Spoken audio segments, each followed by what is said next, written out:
시간이 되었으므로 2020년 12월 20일 주일 예배를 시작하겠습니다. 먼저 사도신경으로 신앙 고백 드리겠습니다. 전능하사 천지를 만드신 하나님 아버지를 내가 믿사오며 그 외아들 우리 주 예수 그리스도를 믿사오니 이는 성령으로 잉태하사 동정녀 마리아에게 나시고 본디오 빌라도에게 고난을 받으사 십자가에 못 박혀 죽으시고 장사한 지 사흘 만에 죽은 자 가운데서 다시 살아나시며 하늘에 오르사 전능하신 하나님의 우편에 앉아 계시다가 저리로서 산자와 죽은 자를 심판하러 오시리라. 성령을 믿사오며 거룩한 공예와 성도가 서로 교통하는 것과 죄를 사하여 주시는 것과 몸이 다시 사는 것과 영원히 사는 것을 믿사옵나이다. 아멘.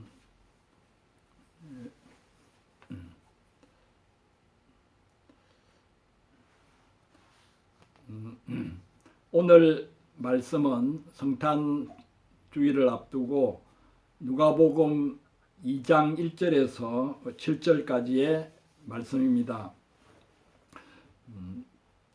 누가복음 2장 1절에서 7절까지의 말씀을 제가 읽어보겠습니다.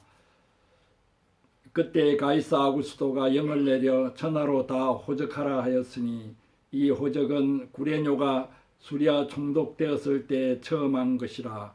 모든 사람이 호적하러 각각 고향으로 돌아가매 요셉도 다윗의 집 족속이므로 갈릴리 나사렛 동네에서 유대를 향하여 베들레헴이라 하는 다윗의 동네로 그 약혼한 마리아와 함께 호적하러 올라가니 마리아가 이미 잉태하였더라.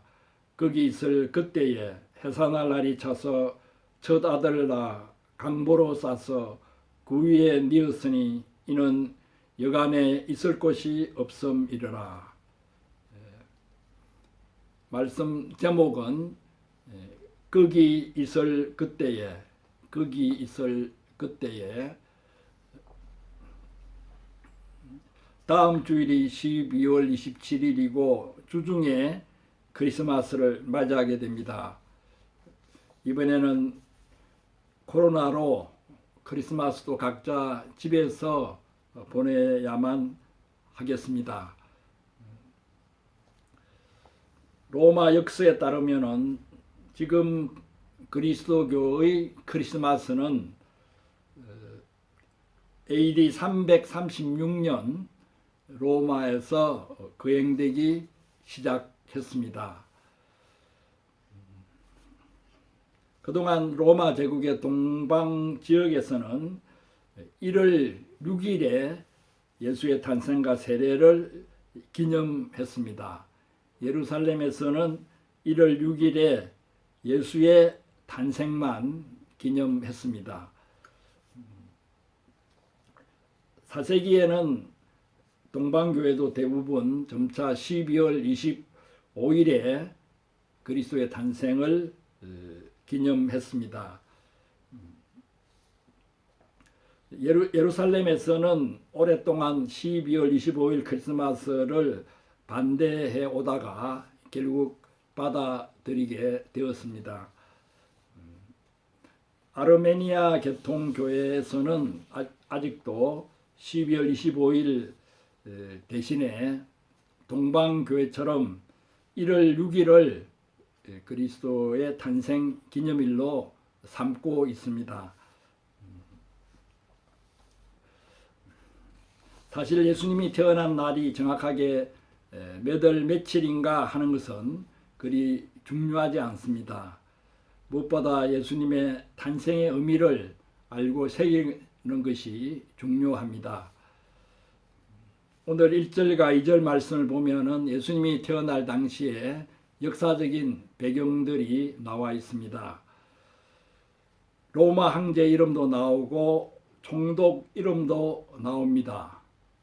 로마 황제가 온 천하를 상대로 명령을 내리면 각 지역의 총독들은 그 명령을 받아서 시행합니다. 그 당시 이스라엘의 왕은 헤롯이었지만은 본문을 볼 때에 수리아 총독, 지금 시리아 총독의 지배를 받았음을 알 수 있습니다. 그 무렵 로마 황제는 가이사 아구스도였습니다. 가이사 아구스도, 가이사라는 말은 시저 율리우스 카이사르를 말할 때 주로 가이사라고 합니다. 아구스투스는 율리우스 카이사르, 즉 시저의 누이의 손자였습니다. 평민 출신이었지만은 시저의 양자로 입적이 됨으로써 율리우스 카이사르라는 이름이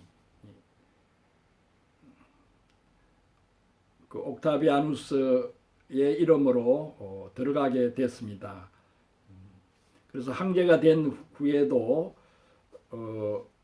그 이름이 계속 붙게 되어서 줄여서 가이사 아구스도라고 합니다. 가이사르, 즉 가이사가 BC 44년 3월 15일 브루투스에 의해서 암살당하고 나서 양자인 옥타비아누스가 가이사르의 후계자로 세움을 받습니다. 그 이후로 이제 옥타비아누스, 안토니우스, 네피투스 이 세 사람 간의 치열한 권력 다툼이 일어나게 됩니다. 우리가 역사 공부를 통해서 알고 있듯이 안토니우스는 클레오파트라와 결혼까지 했지만은 옥타비아누스와의 싸움에서 패배하고 나서 클레오파트라와 함께 자결을 합니다. 정적을 다 물리친 옥타비아누스는 BC 29년 그의 나이 34세 때 로마 황제의 자리에 오릅니다. 지금까지 로마 황제는 세습제로 이어지는 것이 아니라 공화제의 원칙에 따라 원로원에서 선출을 했습니다. 그런데 옥타비아누스가 카이사르의 양자로서 세습을 하여 로마 황제가 됨으로써 공화정 체제가 무너졌습니다. 그래서 민심이 동요하게 됐는데 그때 옥타비아누스는 민심을 달래기 위해서 취임식 때 자기는 앞으로 자기 아들이나 손자에게 황제의 자리를 물려주지 않고 황제가 될 만한 실력을 있는 자에게 물려주겠다고 선언을 했습니다. 다시 말해서 공화체제로 돌아가겠다고 하는 선언을 한 셈입니다. 그때 옥타비아누스가 원로원에서 한 연설이 유명합니다. 나는 권위만 가지고 모든 권력은 여러분들에게 나누어 드리겠습니다. 자기는 상징적인 존재로 권위만을 가지고 실제 권력들은 원로원들에게 나누어 주겠다고 선언을 했습니다. 그러자 원로원 사람들은 열광을 하면서 그 선언을 환영했습니다. 그렇게 옥타비아누스가 혁명적인 선언을 했다 해서 원로원은 옥타비아누스에게 아우구스투스, 본문에서는 가이사 아구스도라고 되어 있는데 아우구스투스라고 하는 존칭을 붙여주었습니다.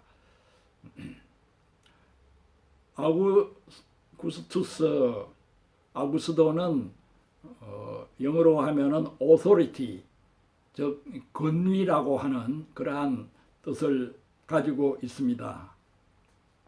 또한 아구스토는 거룩한 자라는 뜻을 가지고 있습니다.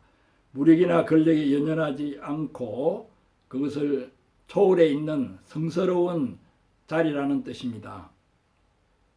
다시 말해서 권력에 대해서는 마음을 비운 자라는 의미입니다. 가이사라고 하는 이름에는 황제 자리를 대대로 이어가겠다는 야심이 들어있다면, 아구스도라는 이름에는 권력의 욕심을 내지 않고 좋은 정치를 하겠다는 뜻이 들어 있습니다. 그러므로 가이사 아구스도라는 이름은 그 자체가 모순을 안고 있습니다. 그런데 그가 수십 년 동안 정치를 해온 것을 보면은 아구스도라는 이름보다는 가이사라고 하는 이름에 더 충실했음을 보게 됩니다. 자기 아들이나 손자에게 절대로 황제의 자리를 물려주지 않겠다고 선언했지만은 말년에 이르자 마음이 달라졌습니다. 친아들이 없던 그는 외손자에게 황제의 자리를 물려주려고 했습니다. 예수님이 태어날 그 당시에 그 외손자가 15살이었는데 외손자 가이우스와 또 그 동생 루키우스를 위해서 예정 집정관이라는 자리를 억지로 만들어 앉혔습니다. 그리고 유벤투스, 지금 축구 단 이름으로 유명한 그 유벤투스라고 하는 소년단을 만들어서 외손자 둘을 총재와 부총재 자리에 앉혔습니다. 그러면서 하는 말이 자기 외손자들이라서 그러는 것이 아니라 정말 실력이 있어서 세우는 것이라고 둘러대었습니다. 권력에 집착하지 않겠다고 공언했던 그도 결국 말년에 이르러서는 초조해하며 권력을 세습하기 위해서 그런 술수를 부리게 됩니다. 바로 그럴 무렵에 가이사 아구스도가 천하로 호적을 하라는 명령을 내렸습니다. 그때가 BC 기원전 8년입니다. 아구스도는 황제로 있는 동안에 3번에 걸쳐서 인구조사를 했습니다. 황제의 자리에 오르자마자 BC 28년에 처음 인구조사를 실시했고, 그 다음 BC 8년에 두 번째 실시했고, AD 14년에 마지막으로 또 실시했습니다.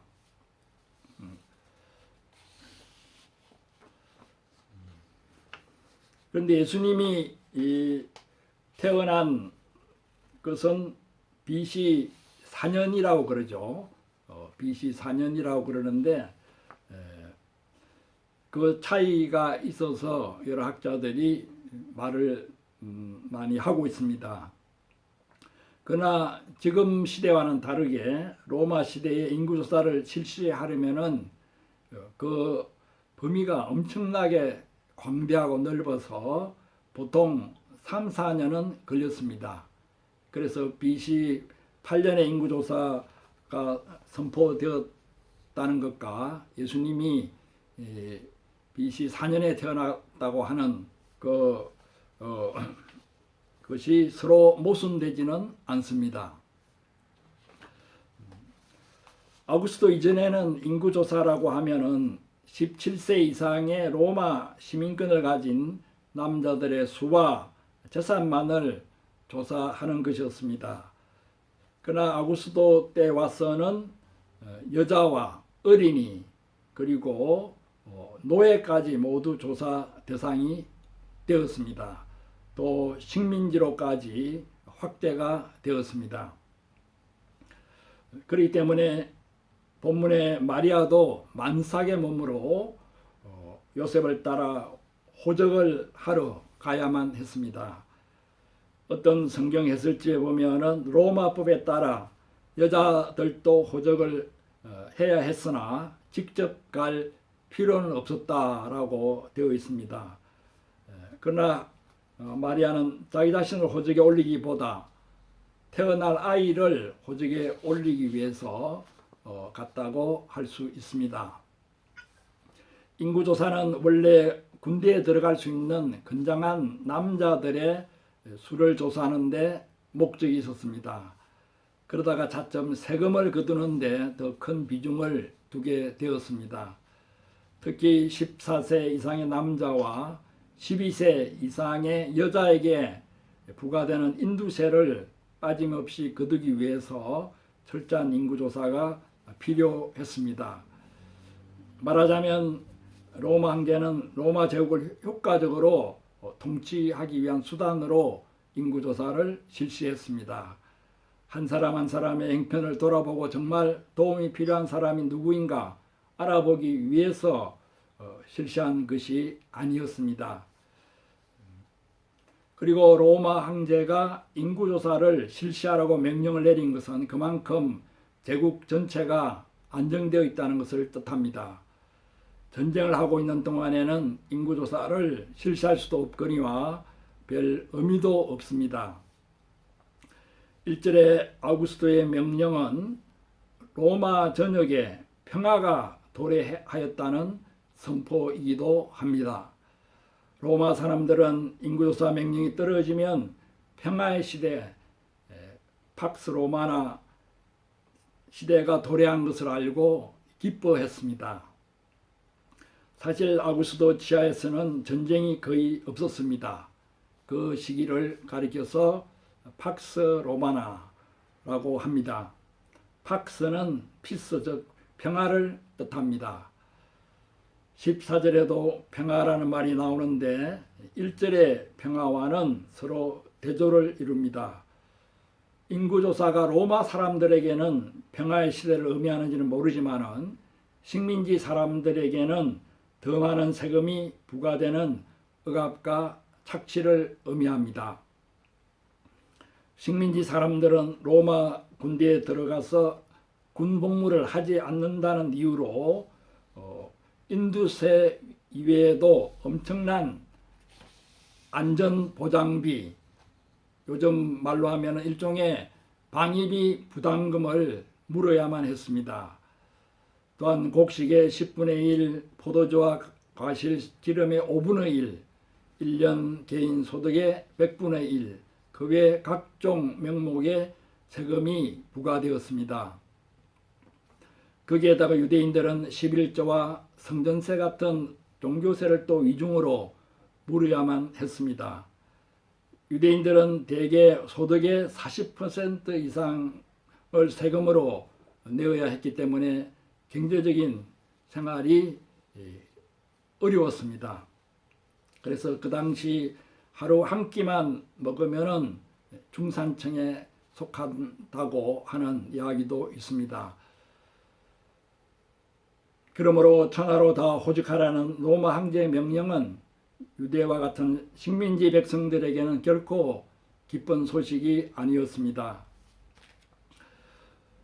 그 인구조사를 통해서 이득을 얻을 것은 별로 없었습니다.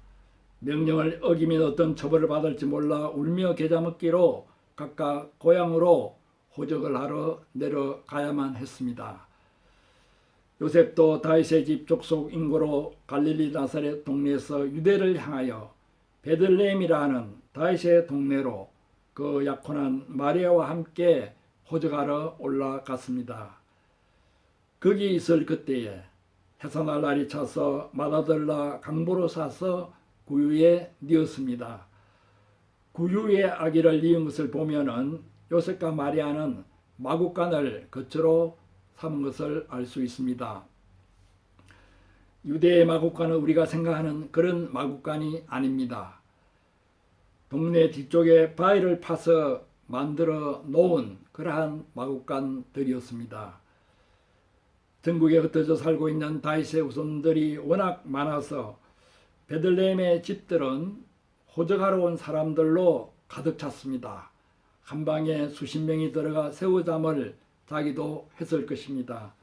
이런 와중에 그나마 마구간을 거처로 삼은 것도 다행스러운 일입니다. 저는 군대를 제대하고 복학을 해서 학교를 다닐 때 거처할 곳이 없어서 추운 겨울에 신숙 공사 중인 가건물에서 자기도 하고 캄캄한 산에서 뜬 눈으로 밤을 새우기도 했습니다. 그때 산 위에서 아파트와 집들의 따뜻한 불빛을 내려다보며 저렇게 서울에 방들이 많은데 내가 가서 잘 방은 없구나 하고 안타까워한 적이 있습니다. 인간이 살아가는데 방이라고 하는 공간은 참으로 소중한 법입니다. 비록 누추하고 좁다고 하더라도 몸을 눕히고 잘 수 있는 방이 있다는 것은 고마운 일입니다. 더군다나 만삭의 몸으로 해산을 앞두고 있는 여자에게 이러한 방이 얼마나 필요했겠습니까? 그러나 자기들이 차지하고 있는 방을 만삭의 여인에게 내어주는 사람은 없었습니다. 자기들도 먼 거리를 걸어와서 피곤하고 여러 가지 어려운 사정들도 있었을 것입니다. 경제가 어렵고 각자 살아가는 것이 힘겼기 때문에 다른 사람을 돌아볼 마음의 여유를 갖기가 쉽지 않았습니다. 그렇다 하더라도 만삭의 여인에게 방을 양보하는 사람이 없었다는 사실은 그 시대의 메말한 인심을 드러냅니다. 이렇게 인심이 야박한 예루살렘에도 만삭의 마리아를 돌아보는 손길이 있었습니다. 어느 집주인이 자기 집 마구간을 청소하여 마리아와 요셉에게 내어주었습니다. 그 주인의 집은 아마도 안방까지 사람들로 가득 차서 도저히 마리아와 요셉을 방으로 들일 수는 없었던 모양입니다.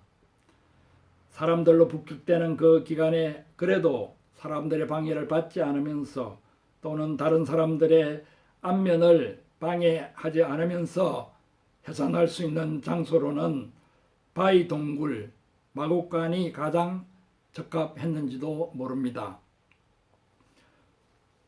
흔히 7절을 해석할 때 야박한 인심만 이야기하는데 마곡간이나마 내어준 따뜻한 인심도 있었다는 사실을 잊지 않아야겠습니다. 이웃을 위해 크게 도와주지는 못해도 마구간이나마 내어주는 작은 인심들이 모여서 그래도 이 사회가 유지되어 가고 있습니다. 마구간을 내어준 주인은 자기도 모르게 하나님의 역사에 중요하게 쓰임을 받았습니다.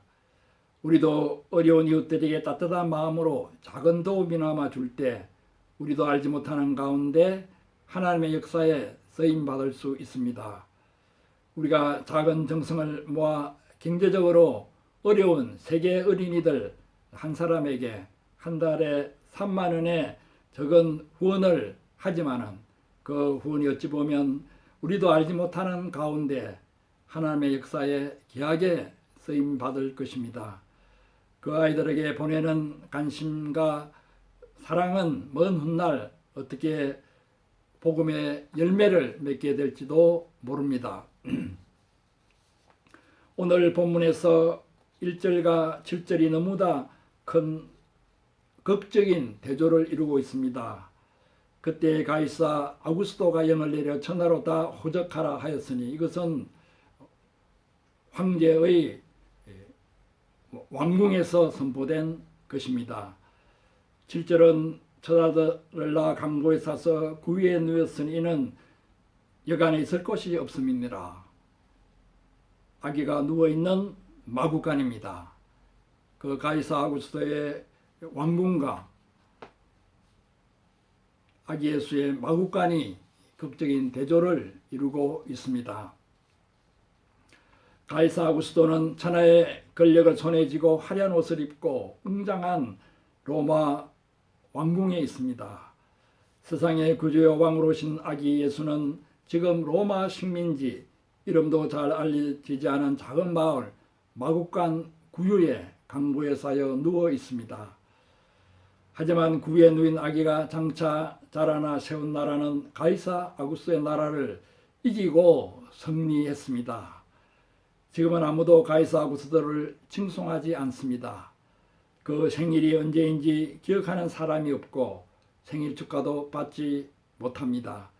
그러나 구유에 누인 아기 예수는 지금도 여전히 칭송을 받고 그 생일을 기념하는 크리스마스를 또 가지고 있습니다. 오늘 본문에서 가이사 아구스도가 막강한 권력으로 총독을 움직이고 천하 사람들을 움직이고 또 세상 역사를 다스리는 것 같지만은 사실은 하나님께서 그 모든 세상 역사를 배후에서 주관하고 계십니다. 베들레헴에서 그리스도가 태어나실 것이라는 구약의 말씀을 이루는데 로마 황제 가이사 아구스도도 결과적으로 쓰임을 받았고 수리아 총독 구레뇨도 쓰임을 받았습니다. 요셉과 마리아가 쓰임을 받은 것은 두말할 필요가 없습니다. 거기 있을 그때에 바로 그때에 거기 있게 된 상황은 얼핏 보기에는 세상 역사에 떠밀려 어쩔 수 없이 그렇게 된 것 같습니다. 그때 거기 있게 된 것은 생활의 어려움 때문에 꼼짝을 할 수 없는 운명적인 상황인 것 같습니다. 하지만 거기 있을 그때에 하나님의 역사가 일어났습니다. 여러분은 지금 여기 있게 된 상황에 대해 어떻게 생각하고 있습니까? 어쩔 수 없이 운명적으로 지금 이런 형편에 있다고 부정적으로 생각하고 있습니까? 경제적인 어려움으로 어쩔 수 없이 이런 형편에 있다고 생각하고 있습니까? 부모를 잘못 만나 지금 이런 형편에 어쩔 수 없이 있다고 생각합니까? 다른 사람들이 알아주지 않아 내가 지금 이런 상황에 있다고 생각합니까? 학연과 지연이 없어 자신이 이루고 있다고 생각합니까? 거기에 그때 있게 된 것은 환경과 조건에 매여 이해할 수 없는 운명에 떠밀려 그렇게 된 것 같지만은 거기 있을 그때에 하나님의 역사가 이루어졌습니다. 우리가 지금 있는 여기에서 우리가 운명적이라 생각하기 쉬운 지금의 환경과 조건 속에서도 하나님의 역사는 이루어집니다. 저도 살아오면서 여러 어려운 상황들을 만나고 운명적이고 부정적인 생각에 빠지기도 했지만은 거기 있을 그때에 하나님의 역사가 이루어진 것을 많이 경험했습니다. 거기 있을 그때에 하나님의 역사가 이루어졌고 또 이루어질 것은 믿은 신실한 사람들이 말할 수 없는 이스라엘 역사의 어두움 가운데서도 하나님께서 약속하신 메시아 세상의 구주가 오실 것을 기다렸기 때문입니다. 우리가 성탄을 앞두고 일한 신앙 선배들의 순종과 믿음을 배우고 우리의 것으로 삼아야겠습니다. 거기 있을 그때에 이루어진 하나님의 역사를 찬양합니다. 거기 있을 그때에 당신의 뜻을 신실하게 이루어오신 하나님을 찬양합니다. 그리고 여러 가지 시대적인 어려움과 또 코로나로 인한 전염병의 어려움들, 경제적인 어려움들, 또 정신적인 어려움들을 가지고 있는 여기 있는 이때 여기 있는 우리를 통해서도 하나님께서 귀한 역사를 이루고 있음을 믿고 우리의 모든 불안과 두려움을 이기고 기쁘게 성탄을 맞는 한 사람 한 사람이 되기를 축원합니다. 아멘.